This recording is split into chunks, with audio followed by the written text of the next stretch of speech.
जय हिंद दोस्तों, the maker arts classes में आपका स्वागत है।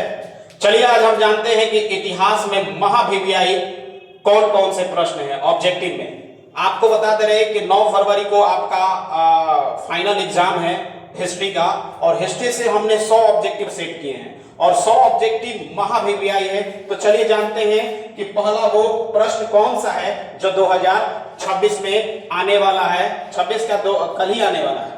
आपको बता दे रहे हैं कि पहला क्वेश्चन मेरा बनकर आता है, राखल दास बनर्जी को मोहनजोदड़ो के अवशेष कब मिले। याद रखिएगा, राखल दास बनर्जी को मोहनजोदड़ो के अवशेष कब मिले, तो ये 1922, एक डेट याद रखिएगा 1922। अगला देखते हैं कि सिंधु घाटी सभ्यता में विशाल स्नानागार के अवशेष कहां से मिले थे। तो याद रखिएगा ये भी आपका प्रश्न जो है मोहनजोदड़ो से। अगला देखते हैं, देखिए ये विशाल जो स्नानागार, ये वर्ड जो आ रहा है आपको बता दे रहे हैं कि विशाल स्नानागार जो ये वर्ड आ रहा है बड़ा वर्ड है। तो बड़ा से जैसे विशाल स्नानागार आ गया, विशाल अन्नागार आ गया, मृतकों का टीला आ गया, तो ये मोहनजोदड़ो मारिएगा। अगला देखते हैं, हड़प्पा किस नदी किनारे स्थित है, तो रावी, ये भी महाभिव्यायी है। अगला देखते हैं, चौथा नंबर प्रश्न है कि सिंधु घाटी सभ्यता में विशाल स्नानागार, देखिए स्नानागार ये भी है, स्नानागार ये भी है, तो ये अन्नागार समझिएगा इसको। सिंधु घाटी सभ्यता में विशाल अन्नागार कहां मिले थे, तो मोहनजोदड़ो में। थोड़ा सा टाइपिंग गलती हो गया है, आगे जानते हैं। सिंधु सभ्यता में गोदीवाड़ा कहां से मिला था, तो ये लोथल से। ठीक है, आगे जानते हैं 6 नंबर प्रश्न, हड़प्पा सभ्यता का जो प्रशासन क्या था, तो नगर पालिका जैसा था। 7वां प्रश्न देखते हैं, 100 ऑब्जेक्टिव देखना है इसलिए जल्दी नहीं बोल रहे हैं। पहली बार हड़प्पा को किस वर्ष उत्खनन किया गया था, तो 1921 में दयाराम साहनी ने किया था। अगला देखते हैं, मोहनजोदड़ो किस नदी किनारे स्थित है, तो सिंधु नदी। 9 नंबर प्रश्न देखते हैं, सिंधु सभ्यता में नृत्य करती हुई लड़की की मूर्ति कहां से मिली। तो देखिए नृत्य करते हुए थोड़ा सा बड़ा वर्ड है, तो आपको बताया था कि जितना भी सारा बड़ा वर्ड है थोड़ा सा अगर नहीं याद है तो थोड़ा सा ऐसे ही मार दीजिएगा मोहनजोदड़ो। आगे देखते हैं,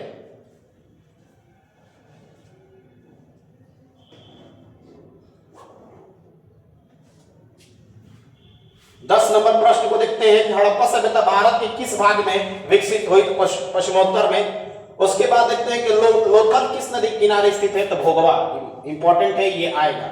अगला देखते हैं, सिंधु सभ्यता की जुड़वा राजधानी कौन सी है, तो हड़प्पा और मोहनजोदड़ो, ये आपका 12 नंबर प्रश्न है।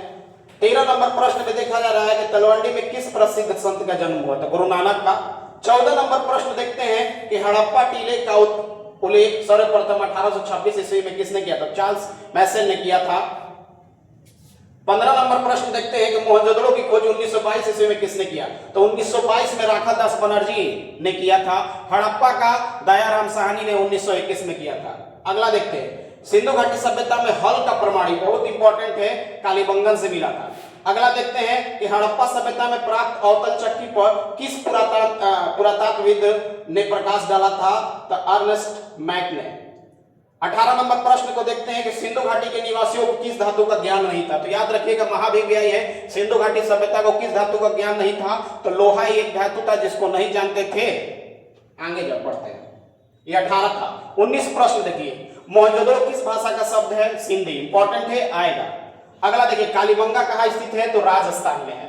21 नंबर प्रश्न, राय बहादुर दयाराम साहनी ने कहां उत्खनन करवाया था, तो याद रखिएगा 1921 में दयाराम साहनी ने हड़प्पा का उत्खनन करवाया था। अगला देखते हैं 22 नंबर प्रश्न क्या कहता है, किस हिंदू देवता को सिंधु सभ्यता का प्रमुख देवता माना जाता है, तो शिव। अगला, सिंधु घाटी सभ्यता किसके समकालीन नहीं थी, तो क्रीट की। अगला जानते हैं कि हड़प्पा सभ्यता किस युग की सभ्यता थी, तो कांस्य युग की। तांबे में टीन मिलाने की प्रक्रिया हड़प्पा सभ्यता को आती थी, जिसके चलते ये कांस्य युग विकसित हुआ। अगला जानते हैं 25 नंबर प्रश्न, हड़प्पा सभ्यता का सबसे बड़ा नगर कौन सा था, सबसे बड़ा शब्द है तो मोहनजोदड़ो का मारिएगा। अब देखिए, कलकत्ता में एशियाटिक सोसाइटी की स्थापना किसने की थी, विलियम जोन्स। अगला देखते हैं, विजयनगर साम्राज्य की महानतम शासक कौन थे, कृष्णदेवराय। विजयनगर साम्राज्य की स्थापना 1336 में हरिहर और बुक्का ने किया था। ठीक है, आगे देखते हैं, फूट डालो विजय प्राप्त करने का कार्य फूट डालकर विजय प्राप्त करने का कार्य सर्वप्रथम किस राजा ने किया था, तो अजातशत्रु। आगे देखते हैं बच्चा,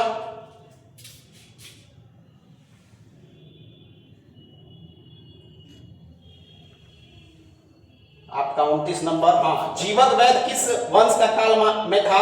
तो हरियन वंश। अब देखिए 30 नंबर प्रश्न देखते हैं, अपने स्वयं के खर्च से सुदर्शन झील का मरम्मत किसने करवाया था? तो रुद्रदमन ने। बहुत मस्त इंपॉर्टेंट क्वेश्चन है। अगला, पाटलिपुत्र नगर की स्थापना उदय ने किस नदी के संगम पर की थी? तो गंगा, सोन और पुनपुन नदी के संगम पर की थी।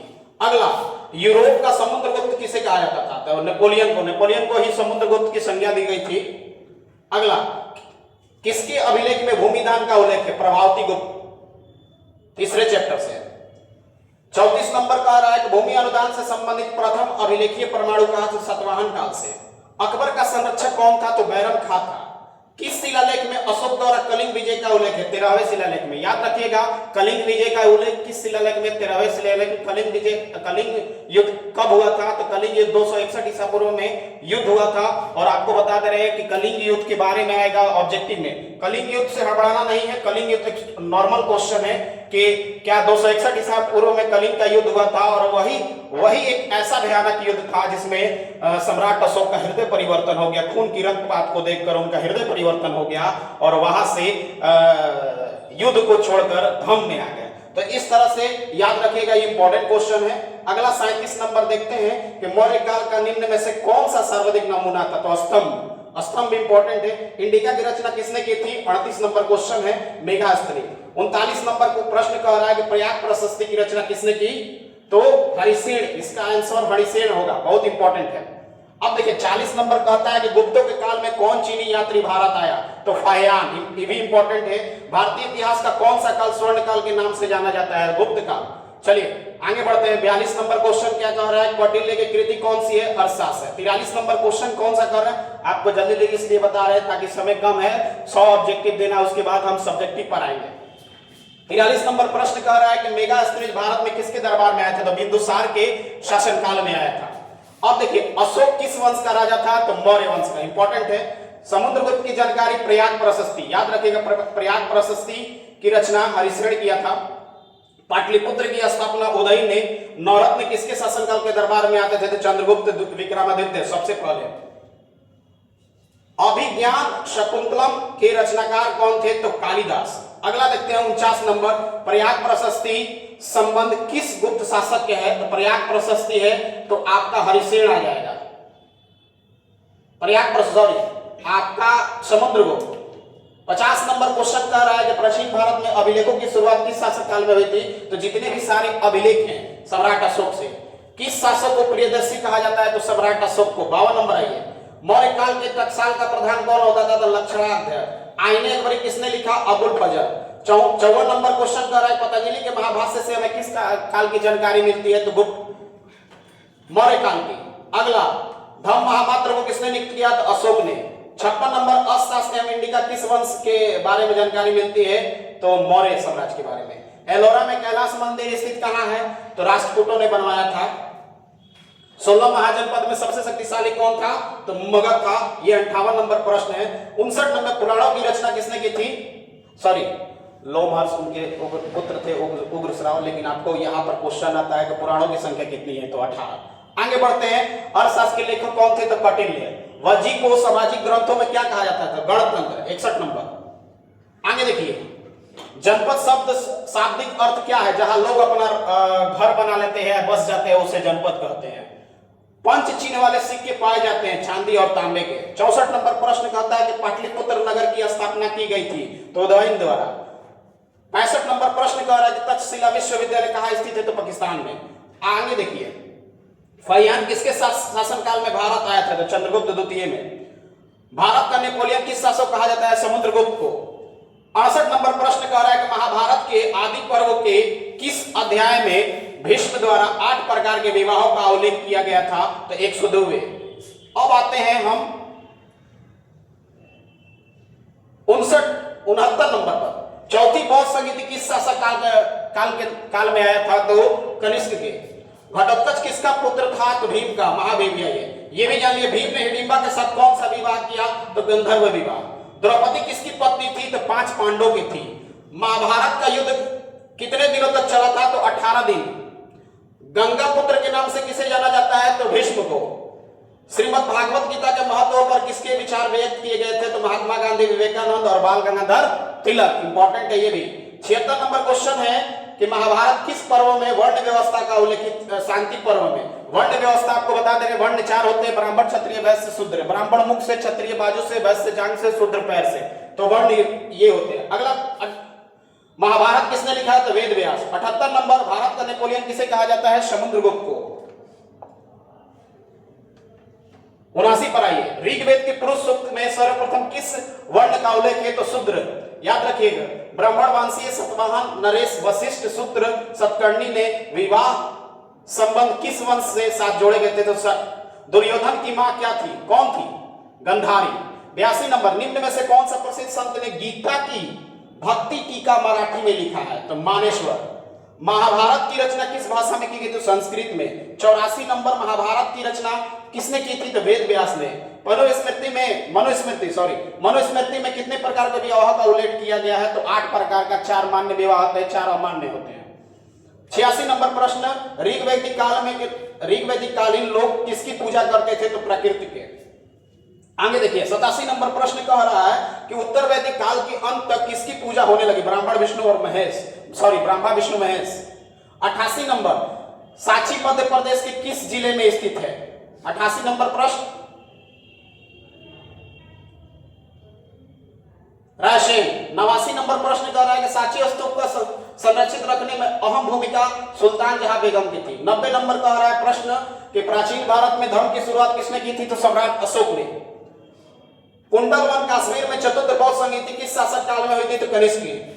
नाथ मुनि का संबंध वैष्णव धर्म से। 93 नंबर, वाण भट्ट कदम्बरी ग्रंथ में किस संप्रदाय का उल्लेख है? पशुपति का।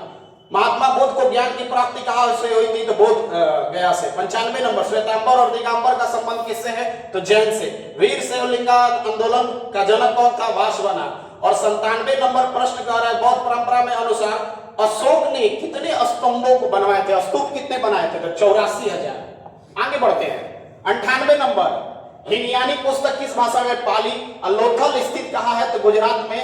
100 नंबर प्रश्न कहता है, धर्म ग्रंथ सुख पीटक किस धर्म से संबंधित है? तो बौद्ध। और यहाँ अभी देखिए, अभी बहुत सारे ऑब्जेक्टिव है, 200। ये पहला वीडियो है, मिलते हैं दूसरे वीडियो में। तो अब अभी बता दे रहे हैं कि जितने भी सारे प्रश्न हैं इंपॉर्टेंट है। और एक बात और बता दे रहे हैं, ऑनलाइन तो ऑनलाइन है, लेकिन ऑफलाइन बता दे रहे हैं, एक नए पैटर्न पर हिस्ट्री का पेपर आ रहा है। नए पैटर्न का मतलब होता है कि आप 2023, 24, 25 ये 3 सेट मान लीजिए, हिस्ट्री 100% लड़ेगा तो लड़ेगा, ये हमारा वादा है। तब तक के लिए धन्यवाद, बेस्ट ऑफ लक।